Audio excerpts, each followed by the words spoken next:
Hey, welcome to our 5th grade math tutorial. For this lesson, we're going to work on adding mixed numbers.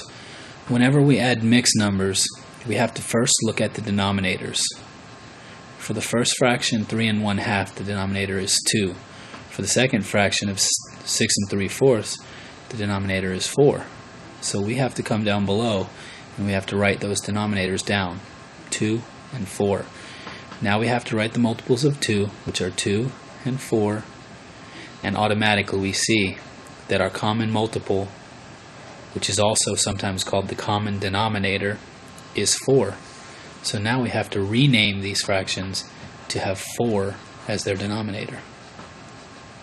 And we'll do that like this.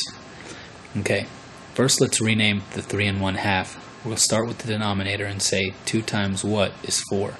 2 times 2 equals 4, so 1 times 2 is going to equal 2. Now I can't forget that I have to bring that whole number over. So I get 3 2/4. That tells me that 3 2/4 is equivalent to 3 1/2. They're worth exactly the same amount.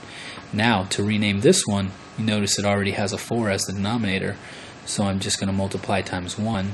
4 times 1 equals 4, and 3 times 1 equals 3. Once again, don't forget to bring over this whole number, to bring that 6 over. So we get 6 3/4. Okay, now since our denominators are the same, we can add our numerators. 2 plus 3 is 5. Keep our denominator the same. And 6 plus 3 is 9. Now when I look at this answer, I see there's a problem with the fraction part, because it's an improper fraction. See if I can remember how to spell improper fraction.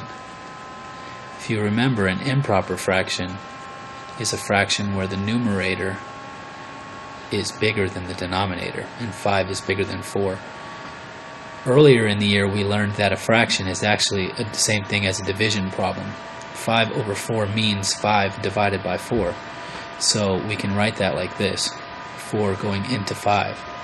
That's 5 divided by 4. 4 goes into 5 one time. 1 times 4 is 4. 5 minus 4 is 1. I always remember the order of doing this by thinking about a clock. A clock goes this way. So our answer is 1.